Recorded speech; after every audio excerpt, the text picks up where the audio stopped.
Good morning विद्यार्थी मित्रों। Chapter number 4 determinant exercise 4.4 last video में कंप्लीट हमने 4.3 कंप्लीट की थी। Today new exercise start exercise 4.4। चलो, तो ये exercise 4.4 there are two topics, मतलब के टू टाइटल्स, स्मॉल टाइटल्स आपने सब सीखा हुआ है, कॉम्प्लिकेटेड बिल्कुल नहीं है, थोड़ा एक्सप्लेनेशन है।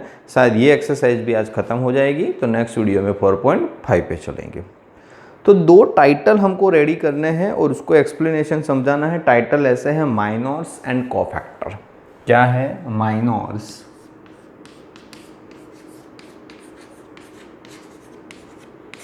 And cofactors. अब इसका सॉल्यूशन ऐसा है कि उसके लिए एग्जाम्पल के तौर पे मतलब एक सम ही लेना पड़े, क्योंकि उसके अलावा आपको अच्छे से समझ में ना आए, तो उससे बेटर सम से ही स्टार्ट करते हैं और सम सॉल्व करते हैं, साथ ही साथ मेथड भी आपको समझ में आ जाए। तो एग्जाम्पल नंबर 1 के अंदर दो सम है 2/2। सेम टाइटल एग्जाम्पल नंबर 2 में भी दो सम है 3/3। दोनों का टाइटल ऐसा है ओके कि find the minors and cofactor of the determinant. Determinants के माइनर एंड कोफैक्टर ढूंढने हैं। तो स्टार्ट करते हैं एक्सरसाइज 4.4। एग्जाम्पल नंबर 1 उसी का 1, एक छोटा सा डिटर्मिनेंट है 2/2। क्या है? 2 - 4 0 3, ऐसा है 2 - 4 0 3। This is the question. अब 2/2 का माइनर्स और कोफैक्टर कैसे ढूंढा जाता है?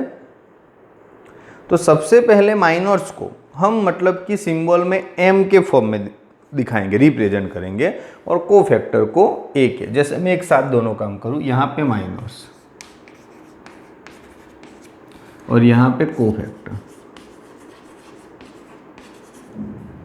चलो, माइनर्स को ऐसे, पहला कंपोनेंट है तो वो पहली रो पहली कॉलम में आता है, तो m11 से रिप्रेजेंट किया जाता है, ऐसे याद रखना है, ठीक है। चलो, तो इसका आंसर अब 2/2 के लिए कोई कैलकुलेशन ही नहीं है, सीधा आंसर। 2 के सामने कौन होता है? 3, तो m11 3, सीधा आंसर।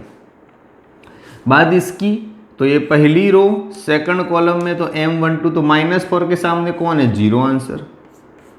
फिर इसकी बारी, तो m21, तो 0 के सामने कौन है? -4। फिर m22, तो 3 के सामने कौन है? 2। बस ऐसे सामने सामने क्रॉस कर देने के। माइनस 2/2 का बहुत ईजी, एक दूसरे को आमने सामने क्रॉस कर दो। 2 का 3, 3 का 2, -4 का 0 और 0 का -4। मैटर क्लियर, समझ में आ गया। देन आफ्टर कोफैक्टर की बात करें, कोफैक्टर को a के फॉर्म में, वही m11 की जगह पे a1, आंसर यही होता है, पर एक चीज बेटा चेंज होती है। क्या? तो ऐसा, यहाँ पे एक फिक्स इक्वेशन है, -1 फिक्स है, यहाँ पे 1 1 है, तो पावर में 1 + 1, आंसर तो 3 ही है। अगर इवन पावर आई तो आंसर वही का वही रहेगा, मतलब कि पॉजिटिव। 1 + 1 2, -1 की 2 पावर 1, सिर्फ प्लस माइनस का फर्क पड़ता है, आंसर तो यही रहते हैं। फिर a12, तो -1 की 1 + 2 रहती है, यहाँ पे 0 है। चलो, 1 + 2 मतलब टोटल कितनी? 3 पावर। तो वैसे तो आंसर माइनस हो जाता, पर 0 में प्लस माइनस का कोई लेन देन नहीं है, इसलिए 0 ही रहा। सेम थिंग a21, तो अगेन -1 की 2 + 1, और इधर -4 है, तो ये ऑलरेडी माइनस होगा, और ये माइनस, तो -+4। साइन चेंज होगी अगर हो सकती है तो, उससे अलावा कोई चेंजेस नहीं। सेम a22, तो देखो वापस इवन पावर 2 + 2, तो मतलब 2 ही आंसर रहेगा। माइनस भी हो गए, कोफैक्टर भी हो गए। बोलो, है सिंपल, क्लियर। ये 2/2 का मेथड खत्म। फिर a b c d जो भी हो, हमको कोई फर्क पड़ता नहीं है। नंबर 2 में ऐसा ही आपका क्वेश्चन है a b c d, जो बेटा आप होमवर्क में करोगे। क्या है? होमवर्क में करना है, सिंपल है, उसमें कुछ है नहीं। सॉरी, थोड़ा गलत लिख दिया क्वेश्चन, ACBD है,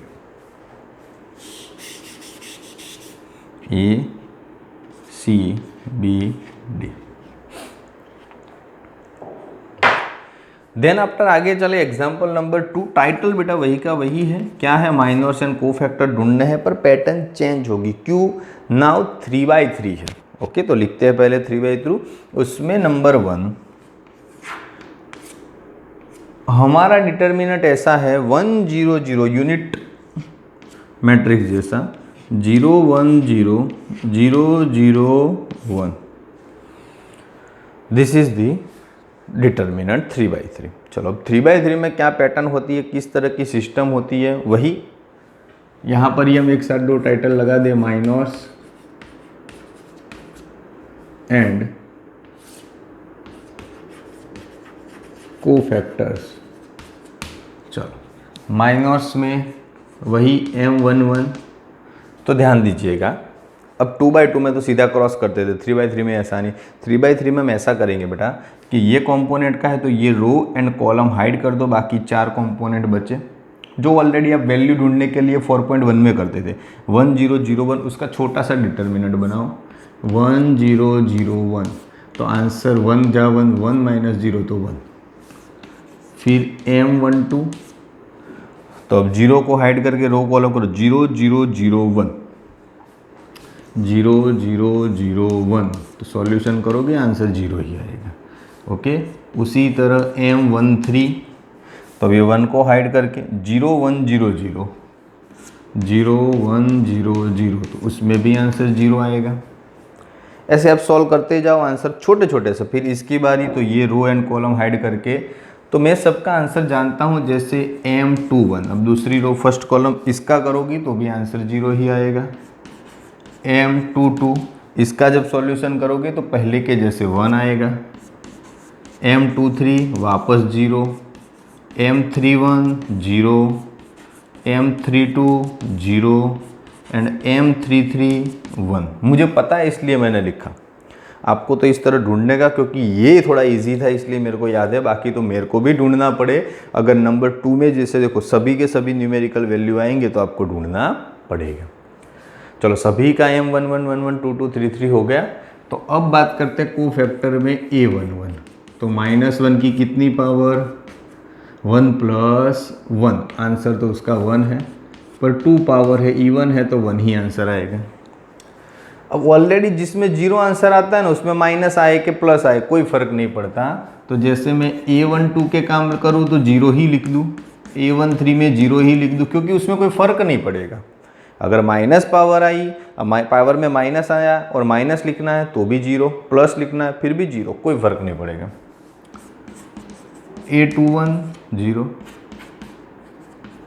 A22 हाँ यहाँ पे, तो -1 की 2 + 2 आंसर 1 है तो वो 1 ही रहेगा, क्योंकि 2 + 2 4 पावर, इवन पावर है तो 1।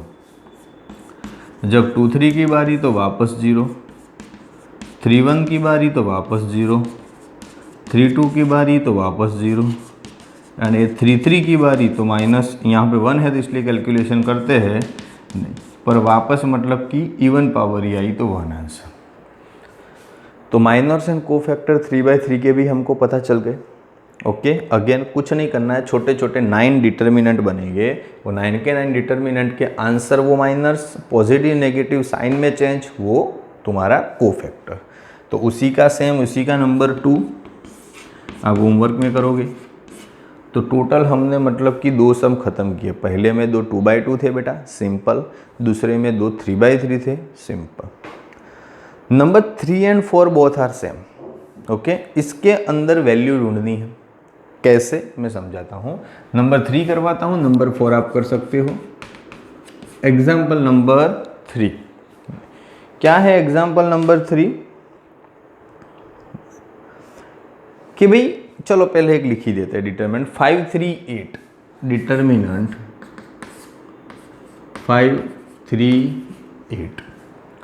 फिर बोला है 2 0 1 एंड 1 2 3, 2 0 1 एंड 1 2 3।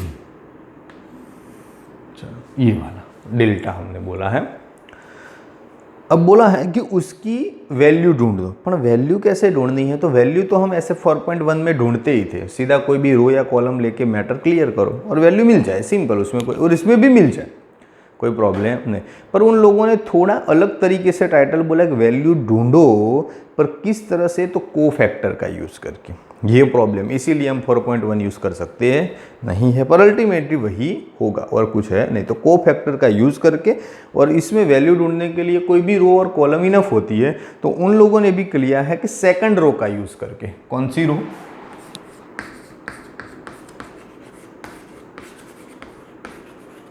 सेकंड रो का यूज़ करके, मतलब कि उसकी वैल्यू ढूंढो।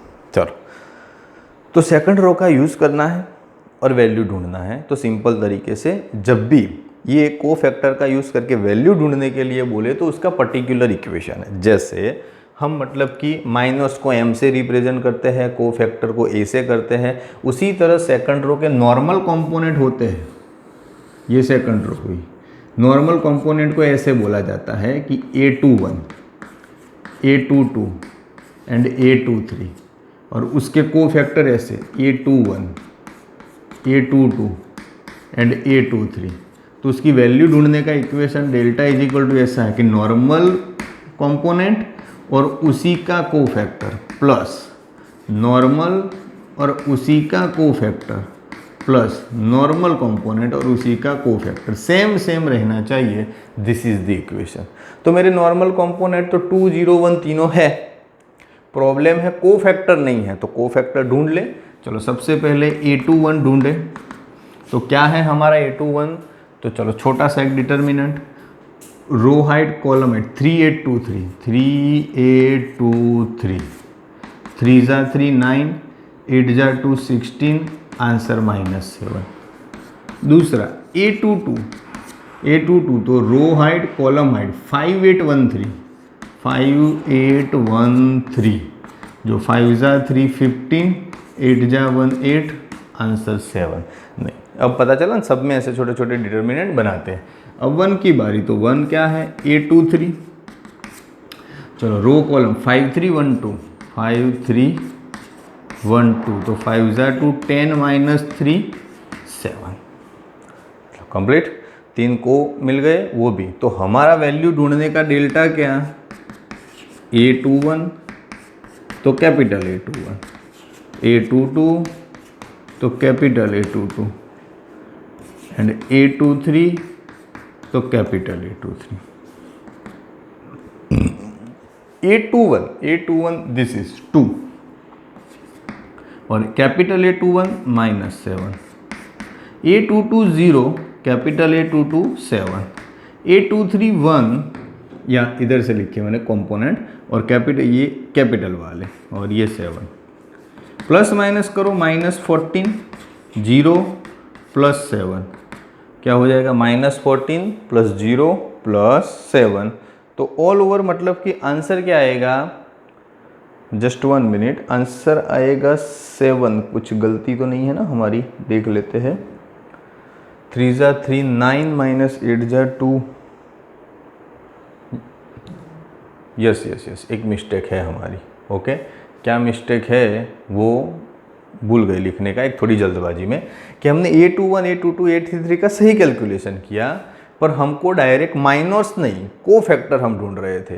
तो एक्चुअल में माइनर से वही को फैक्टर है, पर को फैक्टर में आगे ऐसा करना पड़े ना, -1 की पावर में 1 + 1 जो भी सम है वो हम इधर भूल गए। तो इधर हम थोड़ा काम कर देते हैं। a21 है ना, किसका लेते हैं ऐसा, a21 तो -1 की पावर में 2 + 1, ये हम भूल गए थे। ओके, तो चलो -1, और ये तो सही है क्योंकि अगर माइनस होता तो इतना ही चलता।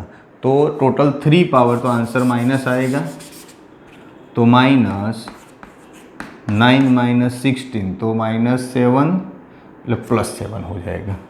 चलो इसको इधर खिसकाओ, तो a22 तो -1 की 2 + 2, तो ये तो पॉजिटिव ही रहेगा। चलो a23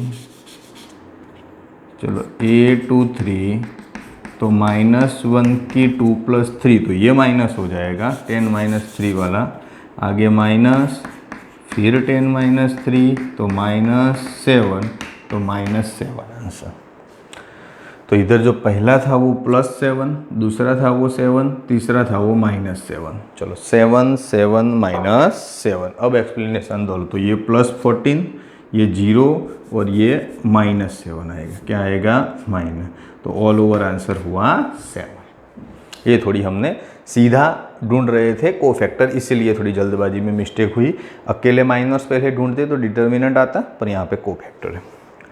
चलो नंबर 3, सेम उसी तरह बड़ा एग्जाम्पल नंबर 4, उसी को भी वैल्यू ही ढूंढनी है, आपको होमवर्क में करना है, ट्राई करना है।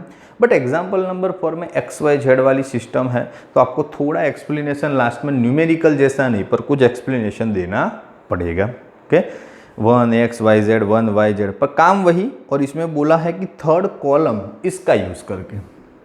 तो थर्ड कॉलम, तो ये component row 1 column 3, 1 3 2 3 and 3 3। Okay, तो उसी का कोफैक्टर ढूंढो, कोई फर्क पड़ता नहीं है सिंपल, उसमें ज़्यादा कोई कन्फ्यूज़न है नहीं, इजी आप कर सकते हो। और अगर कुछ डाउट पड़े तो मेरे को कॉल या मैसेज करके पूछ सकते हो।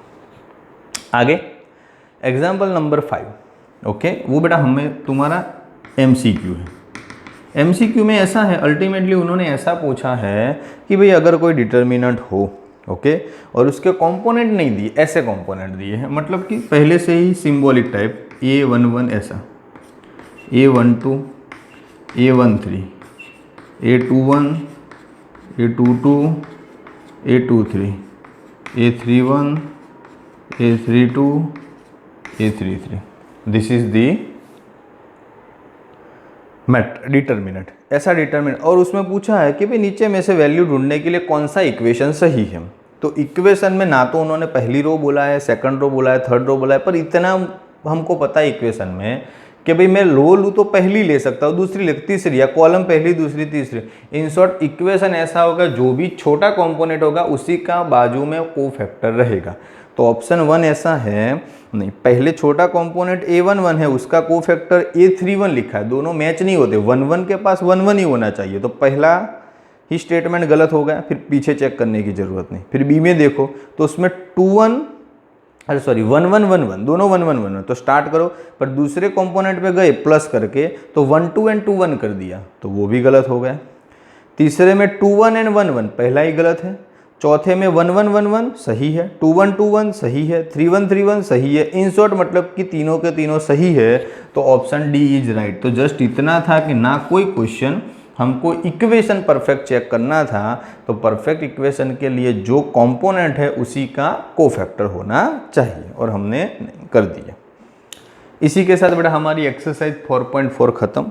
बिल्कुल कॉम्प्लिकेटेड नहीं है, सिंपल है, ऑलरेडी हम यूज़ करते थे, पर उसको दो अलग अलग तरीक़ों से टाइटल दिया गया, माइनर्स एंड कोफैक्टर। 2/2 सीखा, एक प्रैक्टिस के लिए, एक मैंने करवाया। 3/3 सीखे, एक मैंने करवाया, एक प्रैक्टिस के लिए। वैल्यू ढूंढा, एक मैंने करवाया, एक प्रैक्टिस के लिए। तो 50% वर्क आपको दिया है, और एक छोटा सा MCQ था जो मैंने समझा दिया। 3 सम मैंने करवाए, 3 आपको दिए हैं, और एक MCQ। इसी के साथ एक्सरसाइज 4.4 खत्म। नेक्स्ट वीडियो में बेटा 4.5 पे कंसंट्रेशन करेंगे। आज यहाँ तक अच्छे से आपको रेडी प्रिपेयर कर देना है, ठीक है। आज के लिए इतना, थैंक यू।